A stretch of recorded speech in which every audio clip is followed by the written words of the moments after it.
Fala galera, tudo bem? Sou o professor Roberto Falcione, professor de História, e em nome da Secretaria da Educação, sejam todos bem-vindos. Mais uma aula de História. Mas antes eu tenho dois recados muito importantes. Lembra aquele link da presença? Não tem mais, né? Agora, o que dá a presença para vocês é a atividade obrigatória do Classroom. Por isso que é muito importante que todos vocês façam lá no sistema. Segundo recado, um convite para o professor Roberto. Nós temos vários alunos que pegam material impresso do colégio, né, assistem às aulas pela TV, poxa, bacana, parabéns, está estudando, mas vou deixar um convite. Quem pode, quem tem condições, quem tem acesso tecnológico, venha conhecer o sistema do Aula Paraná, esse universo digital, fascinante, com várias ferramentas pedagógicas, muito legal. Fica aí a minha dica para toda a galerinha que está assistindo às nossas aulas pela televisão. Vamos começar? Dobre as mangas! Aperte o cinto, segure na poltrona, porque embarque nessa. Vou apresentar para vocês os 3 objetivos da nossa aula 67, Roma, Monarquia 2. Professor Cleverton, fascinante aí a nossa história aí que vocês já viram, que foi meu professor, inclusive, trabalhou com vocês nessa primeira aula. E agora eu retorno com vocês para nós fechar aí o terceiro trimestre. Nossos 3 objetivos são: identificar a organização social da Roma Antiga no período monárquico. 2. Apontar a origem das desigualdades sociais entre patrícios e plebeus na Roma Antiga, ou Roma Monárquica, que é o nosso período que nós vamos estudar, né? De 753, aquele período lendário, até 509. E o 3, terceiro objetivo, reconhecer as disputas de poder na política que culminaram, que resultaram com a queda do último rei de Roma, Tarquínio, o Soberbo, em 509 a.C. Na aula passada vocês viram com o professor Cleverton, monarquia, república, império, a origem de Roma. Ele trabalhou com vocês de uma forma fenomenal aí, as lendas, a lenda dos povos fundadores, a versão histórica, a lenda do Rômulo e Remo, né? Vocês viram a famosa loba Capitolina, que salvaram os irmãos gêmeos e tudo mais. Um dos mitos, né, de fundação, ou o mito de fundação da Roma Latina, ok? Latina, porque é uma origem dos latinos, vocês viram isso. Que bacana a estratégia, né? Através da mitologia, de valorizar a sua linhagem e desvalorizar os etruscos, os sabinos e até mesmo alguns gregos daquela região. Olha que interessante. Vocês vão estudar comigo nessa aula, Sociedade Romana, Monarquia. Agora vamos entrar na profundidade da sociedade nesse período.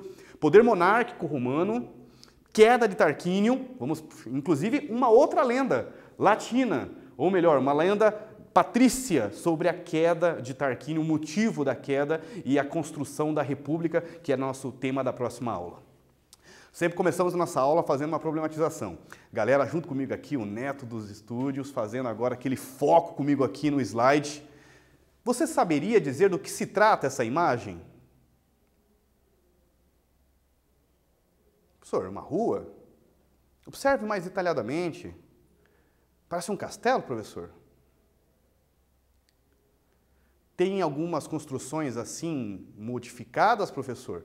Dá para perceber isso também, galerinha do 6º ano, né? Que nós temos uma construção de um período, você vê arquiteturas assim que não condiz uma com a outra, né? Então, são construções ao longo do tempo. Muito bem observado, valeu! Mais um detalhe é da mesma imagem, é como se nós continuássemos nessa rua e embaixo dela nós teríamos essa visão. Olha que interessante esse modelo de construção em arco. São detalhes dessa construção. Sistema de arco botante ou arco. Tem inclusive um colega, professor de arquitetura em São José dos Pinhais, que foi para Pompeia, não por acaso é uma cidade aí da Roma, já no período Império, que ele foi estudar esses modelos de arco na cidade e as construções, porque eles não utilizavam um modelo de construção que nós temos hoje, como as vigas, né? Ou colunas, como na Grécia. Vocês lembram daquela aula do Partenon, que nós vimos as colunas, inclusive aquelas características de decorações, né? do que era chamado dórico, jônico até coríntia? Isso aqui é um modelo de outra forma de construção, criada pelos etruscos, um dos povos fundadores de Roma que vocês viram, né? Ele foi lá para estudar, inclusive, esse modelo de construção que não utiliza nenhum tipo de concreto, de construção, de armação de vigas. Apenas um tijolo sobre o outro fazendo essa arco. E como é que não cai, professor? É fantástico. Não por acaso, até hoje estamos estudando isso. Pensem. Mais uma visão é o portão de Augusto, né? Assim chamado mais comumente. É o arco etrusco, é um arco etrusco, um dos 8 portões da muralha etrusca da cidade Perúgia, fica na Itália essa construção. Foi construído na segunda metade do século III a.C. e restaurado pelo então general Augusto em 40, mas há outras construções de outro período. Olha que interessante essa construção de arco. Também tem um colega meu, engenheiro, ele é construtor civil, e ele teve essa experiência de fazer construções em arco, né, para fazer uma espécie de que fosse um toldo. Então ainda existe sim essa técnica de construção. Não é tão comum porque hoje as vigas, seja em pré-moldados, seja em construções de caixas de alvenarias, assim, né, é mais utilizado hoje na construção. E isso era até quase 150 anos atrás, é o modelo que tem de construção. Trabalhei no museu, né, de São José dos Pinhais, que por acaso foram fazer uma porta para entrar, para fazer um acesso diferente, e acabaram tendo que parar o acesso porque acabaram encontrando uma das entradas do arco que sustenta, né, um palacete de São José dos Pinhais, no museu ali da região da rua 15 de novembro, que sustenta a estrutura, né, do palacete. Olha que interessante. Então, não é tão absurdo assim uma construção tão antiga, é isso que eu quis dizer. Na verdade, é uma tecnologia muito utilizada até pouco tempo atrás. Olha que interessante. Vamos lá? Nosso primeiro tema, sociedade romana. Então, nós podemos entender dessa maneira a sociedade romana da seguinte maneira, dividida em 4 grupos sociais. O primeiro, o que mais tinha, inclusive, tipo de privilégios, chamados de patrícios, são nobres, galerinha, donos de muitas terras e de gado, e o único a possuir direitos políticos. Haviam também os plebeus, que é esse segundo grupo social, formavam a maioria da população e trabalhavam como pequenos agricultores, artesãos ou mercadores. Vocês vão ver na próxima aula, inclusive, que patrícios, nobres, e os plebeus, eles entram, inclusive, no que eles chamam de conflitos sociais por essa questão de privilégios, né, ou falta de acesso político. E os plebeus, em chamadas revoltas plebeias, vão conquistar, que vocês vão ver na próxima aula. Temos também os chamados clientes, que eram servidores ou protegidos do chefe de uma família com grande poder e prestígio, normalmente um patrício. Esse chefe era chamado de patrono. Quanto mais clientes um patrono possuísse, maior o seu prestígio social e político. E daí, já na Roma monárquica, já havia um pequeno grupo, mas já havia de um número reduzido de escravizados. Vocês já estudaram várias vezes comigo por que não usamos o termo escravo, mas escravizados. Lembram? Quem são esses escravizados? Prisioneiros de guerra, escravidão por dívidas, pessoas que não tinham como saldar a sua dívida, pagar a sua dívida e acabavam então sendo condenadas pela justiça da época. Então, nós temos esses 4 grupos. Primeira atividade é com vocês. Vamos ler com vocês aqui. Quem eram os patrícios? Qual era o principal privilégio patrício na sociedade romana? Daqui a pouquinho nós voltamos, corrigimos juntos.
Voltei. Vamos lá, corrigir essa?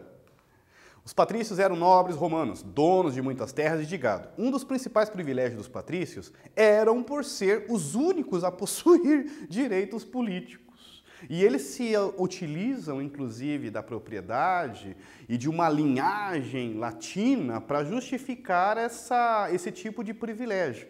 São famílias fechadas, é proibido, inclusive, casamentos entre patrícios e plebeus, porque daí você mantém fechado o grupo de patrícios e exclui, né, os outros grupos desse acesso de privilégios. Inclusive vai ser uma das conquistas dos plebeus, o casamento entre patrícios, mas esse é também para a próxima aula.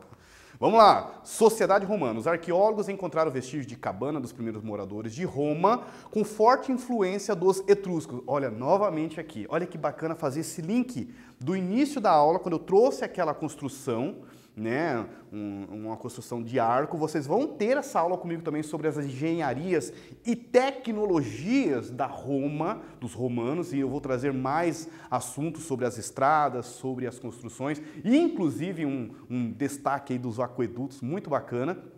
E essas construções, isso aqui na verdade não é uma casa, ela está representando uma casa, é uma urna funerária etrusca do século 8 a.C., num modelo de cabana. O que nos interessa aqui é que ela está num modelo de cabana, seguindo uma característica que não tem vigas, é isso que nós estamos comentando. Ela também segue um modelo de arco, isso é muito interessante. Então aqui nós estamos vendo, né, um forte indício etrusco que confirma que os etruscos também participaram, sim, da construção e da fundação de Roma. Aquela lenda que vocês viram na aula passada com o professor Cleverton era uma maneira de excluir, inclusive, eles, porque eles eram, né, vamos chamar assim, de povos de fora, comerciantes, os latinos com uma baita dor de cotovelo, que esses caras estão chegando aí, qual que é essa? Vocês viram que eles se uniram na chamada Liga das Sete Colinas, mas não tem jeito, os caras eram muito bons, ótimos comerciantes, bons negociadores, chegaram, vamos construir ponte, vamos arrumar esse negócio aqui. Vocês viram que são bons construtores, os latinos não tinham essa técnica,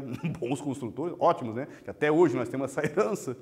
E aí, os romanos usavam também a palavra família, que em português é a mesma, para falar de algo muito mais amplo do que nós. Os romanos chamavam de família tudo que estava sob o poder do pater familias, né?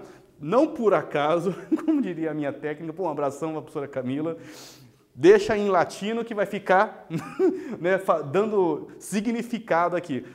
Só para entender a piada historiadora, porque lá, na hora que nós estamos digitando no Word, no computador, né, tem lá para você colocar em itálico, né? Itálico, porque está aqui a origem, né, porque a origem é Itália, né? Nós estamos falando da Roma. Chefe de família, por isso, um patriarcado. Lembram da aula do Reino Kush? Nós vimos que eles eram matriarcados. Uma força feminina muito poderosa, né, as chamadas Candaces, as rainhas guerreiras.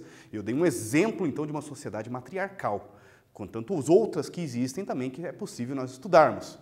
Mas agora, aqui em Roma, estamos falando de uma sociedade patriarcal. O homem, o pai, era considerado como se fosse o proprietário de toda a família, dos filhos, da esposa, estavam tudo sob o seu poder.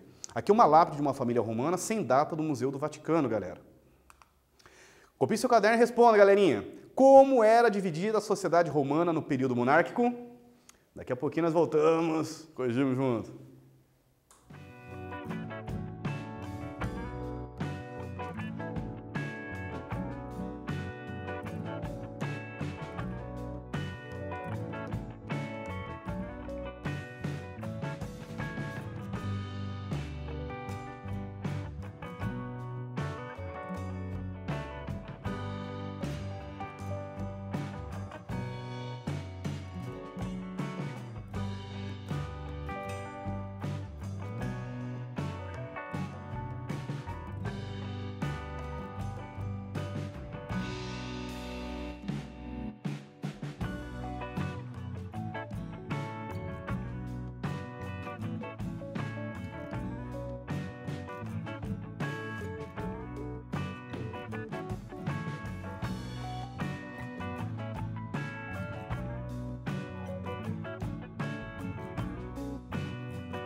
Voltei. Vamos corrigir essa. Durante a monarquia, a sociedade romana era formada basicamente por 4 camadas sociais: patrícios, plebeus, clientes e escravizados. De forma geral, estrangeiros prisioneiros de guerra ou escravidão por dívida. Lembrem, eu estou retomando de novo um conceito que nós trabalhamos muito já na Grécia, Mesopotâmia, que o termo escravo dá uma ideia que parece que é inato, né? Porque a pessoa nasceu para ser escravo, ou nasceu escravo. Na verdade, ninguém nasce escravo, se torna. Aí quando você coloca que ela foi escravizada, dá bem a entender qual que é a ideia da palavra, né? Ninguém quer se colocar numa situação de escravo. Então a pessoa foi escravizada. Por quais motivos? Diversos. Prisioneiro de guerra, escravidão por dívida, como exemplo aqui. Nos tempos em que Roma, vamos para o nosso terceiro tema, poder monárquico agora. Aí nós fechamos com a queda do último rei, Tarquínio, um rei etrusco. Será que tem alguma questão? Boa, e como tem. Ligados a Tarquínio, o soberbo. Primeiro tema nosso, então, vamos entender o poder monárquico em Roma. Como que era, então, a monarquia? O rei era a maior autoridade da cidade. Ah, certo, senhor. Sim, é uma monarquia, arquia, poder. Então, ele tem o poder central. Mas não é qualquer tipo de monarquia. É isso que nós vamos trazer. Havia também outros, vamos dizer, esferas públicas ou políticas que também interferiam no poder e na autoridade do rei. Olhe lá. Mas não governava sozinho.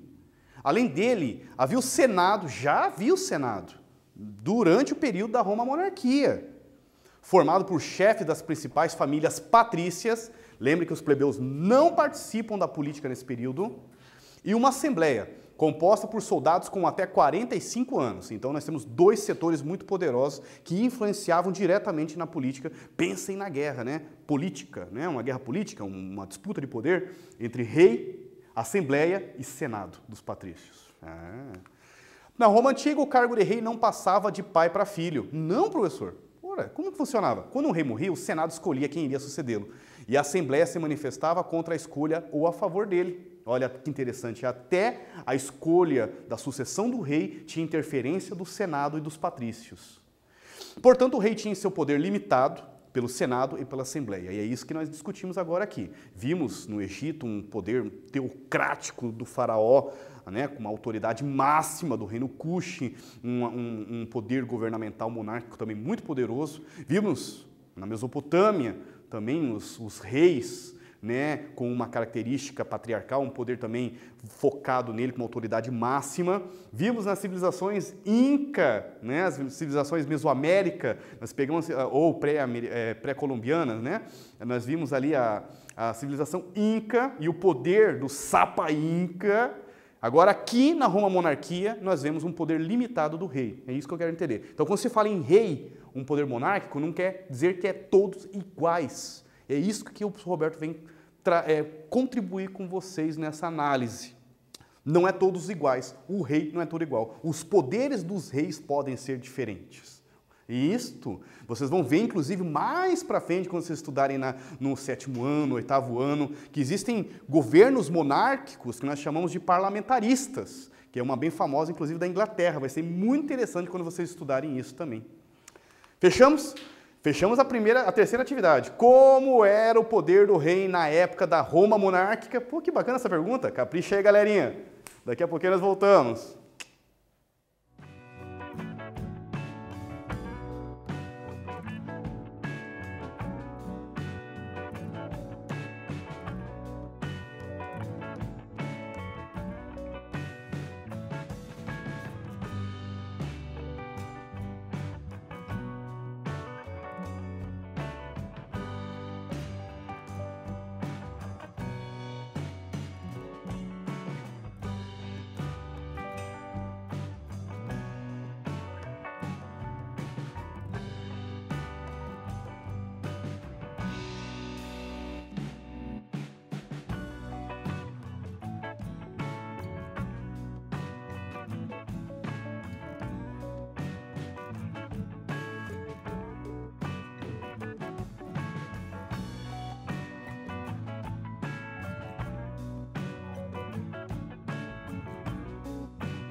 Eu de novo, essa é a última vez, vamos lá? Nos tempos em que Roma era monarquia, o rei era a maior autoridade da cidade, mas não governava sozinho. Além dele, havia o Senado, formado por chefes principais das famílias patrícias e uma assembleia composta por soldados de até 45 anos. Vou retomar novamente um ponto importante. Plebeus não participam desse período na política, e é um dos motivos das revoltas plebeias. Vamos lá, vamos fechar agora o poder monárquico, na verdade vamos fechar agora a queda de Tarquínio, vamos fechar ali o período da monarquia, já que essa é a segunda aula, inclusive, da monarquia. Os patrícios que controlavam o Senado romano nunca se conformaram com o domínio etrusco sobre Roma. Em 509 a.C., como assim, professor? Explica melhor isso aí. Então, eu fui pesquisar essa história, que domínio etrusco é esse? Das linhagens de reis, parece que são 7 ou 9 reis desse período monárquico, os últimos 3 eram de origem etrusca. Está aí o problema. Por que os patrícios se incomodaram? Quando eram reis de origem latinas, como diz o outro, tá tranquilo, tá na família, né? Mas quando entrava um rei de origem etrusca, inclusive o próprio Tarquínio, não está na nossa aula, mas eu contribuo aqui, ele chegou a tentar trazer alguns tipos de benefícios, né? Uma espécie de distribuição de terras para plebeus, e isso incomodou. Ele tentou aproximar dos plebeus a sua política, e isso incomodou os patrícios. Aproveitando-se do envolvimento dos etruscos em 509, em guerras com os povos vizinhos, os patrícios derrubaram o rei Tarquínio. É uma queda, é um golpe mesmo de poder, um golpe de Estado. Os patrícios se reuniram e derrubaram o rei Tarquínio em 509 e proclamam a república. Acaba o poder monárquico. Aqui seria a explicação, então, da fundação de Roma, do período republicano, a fundação da República, de uma maneira histórica, né? Uma versão histórica. Mas tem a versão lendária, e é aqui que eu entro com vocês. Os patrícios encabeçaram uma conspiração e atraíram os plebeus para a sua causa. Mas os plebeus, professor? Pois é, eles conseguiram convencer, né? Conseguiram justificar que seria bom, que dariam privilégios, iria inclusive estender o acesso à política para os plebeus, mas no final da história enganou os plebeus, não deu nenhum tipo de acesso. E os plebeus acabaram, né, apoiando os patrícios para essa causa. Prometeram dividir com eles o poder. Expulsaram o rei Tarquínio e conquistaram o poder, mas não repartiram com os plebeus, como o senhor Roberto explicou. Aqui é um desenho representando o rei Tarquínio, recebendo os livros sibilinos de uma profetisa. Os romanos elaboraram várias lendas sobre os eventos passados da sua sociedade. A lenda sobre a fundação de Roma diz o seguinte, então é uma lenda patrícia para explicar a origem da república. Diz que tinha um Sexto Túlio, que era filho, o nome dele é Sexto Túlio. Esse menino, ele era filho do rei etrusco, do Tarquínio, né, que vai ser derrubado do poder, e tinha se apaixonado por uma mulher chamada Lucrécia, que era uma esposa de um patrício. Ela era casada com um importante patrício. A insistência de Sexto Túlio em se relacionar com a Lucrécia levou a jovem ao suicídio. Aí, aqui está uma imagem, inclusive, representando a morte de Lucrécia. Segundo a lenda, a morte de Lucrécia foi o estopim para o golpe de Estado dos patrícios, ou melhor, para a revolta patrícia. Em alguns livros de história fala-se como revolta romana. É o mesmo acontecimento histórico, né? A queda de Tarquínio em 509 a.C. Então, essa é uma data que dá para cravar. São várias datas da história que não dá para cravar, mas essa, segundo, né, os historiadores, dá para cravar. 509 a.C., a queda de Tarquínio, fim da monarquia e implantação da república. A morte da jovem teria sido o estopim, segundo a lenda, para que os patrícios tivessem derrubado. Mais uma atividade, a última. Copie e responda. Como a lenda romana explica a criação da república na Roma antiga em 509? Pô, bacana. Daqui a pouquinho voltamos, beijinhos juntos.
Voltei. Agora é a última. Fiz um fake aí, né? Agora é verdade. A lenda sobre a fundação da República Romana diz que Sexto Túlio, filho do rei etrusco Tarquínio, o soberbo, teria se apaixonado por Lucrécia. A morte da Lucrécia, a morte da jovem, levado por causa da insistência do Sexto Túlio em tentar se relacionar, foi o estupim da morte, da revolta dos patrícios que conseguiram o apoio dos plebeus para derrubar, na promessa, né, de estender o acesso à política para os plebeus, mas não aconteceu. Agora vamos fazer essa junta. Ah, chegou o grande momento. Eu sei que vocês estavam com saudade, eu também. Vamos fazer junto? Preparados? Qual o nome do último rei de Roma, de origem etrusca? Eu sempre eu leio isso para o rato roeu a roupa. Parei. Letra A, Patrício, o calvo. O nome do último rei de Roma era Tarquínio, soberbo. Letra C, era Rômulo, o breve. Ou era letra D, Caio, o plebeu. Nossa, vocês me colocarem essas, vamos ver. Qual que é? Letra A, B, C ou D, galerinha? Muito bem! Acertaram de novo. Gostei também da minha tradutora aqui, que fez aquele sinal junto comigo. Opa, não tá valendo aqui não, tá fake aqui. É Tarquínio, o soberbo. Aqui foi erro de digitação aqui, galera. Estudamos comigo aqui nessa aula, galera. Sociedade romana, monarquia, poder monárquico, queda de Tarquínio, o último rei de Roma. A roupa do rei. Parou com essa palhaçada. E a próxima aula, professor? Olha, se preparem, não percam. Senado patrício, cargos públicos da República, o exército romano. Vamos começar. Vai ser várias aulas sobre a Roma, né? Essa Roma antiga, e nós vamos aos poucos trazendo esse conteúdo que fechamos o que nós entendemos como exército romano, porque é muito importante para entendermos até a construção do que vamos chamar de Império Romano. Referências. Inclusive, destaque aqui para o Funari, aqui, que foi muito importante para mim. Pô, só agradecimentos a toda a galerinha do Paraná, aquele abração. Poxa, tem um internato chamado Bom Jesus, no oeste do Paraná. Eu queria mandar um abração para todas as crianças. Teve uma tia do internato que falou assim, olha, as crianças estudam, assistem suas aulas. Poxa vida, sem palavras, galerinha, para vocês que estão junto comigo aí, todo o pessoal. Como sempre, foco nos estudos, força, fé no coração. Até a próxima, valeu!